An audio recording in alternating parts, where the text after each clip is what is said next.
Good morning students. देखिए बच्चों, आज हम अपना जो चैप्टर नंबर 4 है रैशनल नंबर, उसको स्टार्ट करते हैं। चैप्टर की एक्सरसाइज स्टार्ट करने से पहले हमें उनके बेसिक्स के बारे में पता होना चाहिए। तो बच्चों, पहले हम लोग इस चैप्टर के बेसिक्स को डिस्कस करते हैं। देखिए, हमारे पास फर्स्ट डेफिनेशन है किसकी, रैशनल नंबर्स की, कि रैशनल नंबर्स आपके पास क्या होते हैं। देखिए बच्चों, a rational number can be written in the form of a upon b. एक रैशनल नंबर को आप किस फॉर्म में लिखोगे बच्चों, ए अपॉन बी की फॉर्म में, जहां ए और बी आपके पास कोई भी इंटीजर्स होगा और बी नॉट इक्वल टू 0 होगा। ठीक है बच्चों, फॉर एग्जाम्पल देखिए, मैं इसे 3/5 लिख सकती हूँ या नहीं लिख सकती। तो ये कैसा नंबर हुआ बच्चों आपके पास, रैशनल नंबर। देखिए, आज तक आपने फ्रैक्शन के बारे में पढ़ा है बच्चों। फ्रैक्शन एक तरीके से बच्चों आपके पास रैशनल नंबर ही है। ठीक है, देखिए अब आपके पास 3/5 हो गया, तो यहाँ पे a अपॉन बी की फॉर्म आ गई। a और b दोनों इंटीजर हैं, ठीक है, और b नीचे वाला किसके इक्वल नहीं है बच्चों, 0 के इक्वल। अगर मान लीजिए फॉर एग्जाम्पल हमने मान दिया 3/0 हो गया, तो ये कभी भी डिफाइन नहीं होता, ये नॉट डिफाइन हो जाएगा। क्या हो जाएगा, नॉट डिफाइन। इसलिए ये कभी भी पॉसिबल नहीं हो सकता है और ये रैशनल नंबर भी नहीं है। ठीक है बच्चों, तो अब हम इससे रिलेटेड कुछ और एग्जांपल्स देखिए आप लोग। जैसे आपके पास एक नंबर है 7/5। ये भी रैशनल नंबर हुआ या नहीं हुआ बच्चों, ये भी आपके पास रैशनल नंबर है, क्योंकि ये भी किस फॉर्म में है बच्चों, a अपॉन बी की फॉर्म में। अच्छा ये बताइए, आपके पास मैंने एक नंबर लिखा 1, क्या ये रैशनल नंबर है बच्चों? बिल्कुल, ये भी रैशनल नंबर नहीं है। अब आप ये पूछोगे मैम इसके अपॉन में कुछ है ही नहीं। अगर बच्चों इसके अपॉन में कुछ भी नहीं है, इसका मतलब यहाँ पे क्या है बच्चों, 1 है, तो 1/1, तो ये भी रैशनल नंबर आपके पास हुआ। अगर मैंने एक नंबर लिख दिया 5, तो ये हुआ या नहीं बच्चों, ये भी एक रैशनल नंबर हुआ, क्योंकि इसके नीचे कुछ नहीं है, मतलब क्या है बच्चों, 1। तो ये सारे आपके पास एग्जाम्पल्स थे किसके, रैशनल नंबर के। मैं एक बार फिर इसकी डेफिनेशन को आपको बता देती हूँ। इसकी डेफिनेशन देखिए बच्चों, a rational number can be written in the form of a upon b. एक रैशनल नंबर किसकी फॉर्म में रिटर्न होता है, लिखा जाता है, ए अपॉन बी की फॉर्म में, जहां ए और बी कोई भी इंटीजर होगा और बी मतलब नीचे वाला कभी भी 0 नहीं हो सकता है। मैंने अभी बताया, अगर वो 0 हो जाता है तो आप उसे नॉट डिफाइन मतलब निकाल ही नहीं सकते, उसकी वैल्यू फाइंड आउट ही नहीं कर सकते। ठीक है बच्चों, तो इससे रिलेटेड कुछ रिमार्क्स हमारे पास है, कुछ बातें जो हम ध्यान में रख सकते हैं, हम वो डिस्कस करते हैं। देखिए, first one is every natural number is a rational number, but a rational number need not be a natural number। देखिए इसका मतलब क्या हुआ बच्चों, एवरी नेचुरल नंबर क्या होता है बच्चों, बताया था आपकी गिनती जो होती है उसे क्या कहते हो, काउंटिंग नंबर्स को ही आप नेचुरल नंबर्स कहते हो।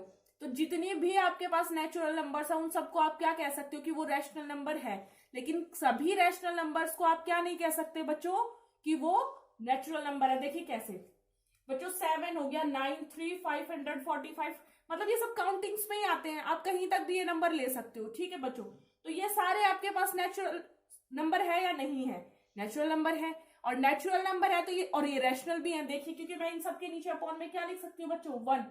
ठीक है, तो ये सारे क्या बन गए बच्चों, नेचुरल नंबर्स, रैशनल नंबर बन गए। ठीक है, लेकिन मान लीजिए ये -7 होता, -7/1, तो बच्चों -7/1 हो या 7/1 हो, वो रैशनल नंबर तो होगा। लेकिन अगर माइनस लग गया तो ये नेचुरल नंबर तो नहीं हो सकता। नेचुरल नंबर तो क्या होते हैं, जो काउंटिंग प्लस की होते हैं, वो तो 1 2 3 4 5 ऐसे ही। तो बच्चों वो ये नेचुरल नंबर नहीं होगा, लेकिन ये रैशनल नंबर होगा। इसका मतलब कि सभी नेचुरल नंबर तो रैशनल नंबर होंगे, लेकिन सभी रैशनल नंबर बच्चों नेचुरल नंबर हो ये जरूरी नहीं है। इसका एग्जाम्पल हमने ये देख लिया कि अगर हम -7/1 करते हैं तो ये रैशनल नंबर तो है, लेकिन ये नेचुरल नंबर नहीं है। ठीक है बच्चों, तो यहाँ पे ये आपके एग्जाम्पल हुए। सेकंड, आप रिमार्क्स ध्यान रखिए बच्चों। देखिए, 0 इज ए रैशनल नंबर। बच्चों 0 रैशनल नंबर होगा, देखो क्योंकि ऊपर 0 है, नीचे चाहे कोई भी वैल्यू हो, 2 7 1 3 8 कुछ भी, अगर नीचे 0 नहीं है ऊपर 0 है तो वो आपके पास रैशनल नंबर होगा। लेकिन अगर मान लीजिए 3/0, तो ये आपके पास रैशनल नंबर नहीं होगा, क्योंकि नीचे 0 नहीं आ सकता, ऊपर 0 आ सकता है। ठीक है बच्चों, कुछ और आप रिमार्क्स ध्यान रखिए। देखिए थर्ड पॉइंट, देखिए बच्चों, every integer is a rational number but A rational number need not be A integers. बच्चों हर जो इंटीजर है, एवरी इंटीजर वो क्या होगा, रैशनल नंबर, लेकिन हर रैशनल नंबर इंटीजर नहीं होगा। देखिए -3 हो गया, -7 हो गया, -4 हो गया, अगर ये प्लस का भी होता तो भी आपके पास इंटीजर होता। इंटीजर आपको पता है प्लस माइनस, -2 -3 -4 +1 +2 +3 +4, मतलब जो काउंटिंग हो वो प्लस में भी और माइनस में, वो सब इंटीजर्स होती है। तो आप इन सबको क्या बोल सकते हो बच्चों, रैशनल नंबर तो बोल सकते हो, लेकिन ये एक रैशनल नंबर है 5/7, क्योंकि ये P/Q की फॉर्म में है।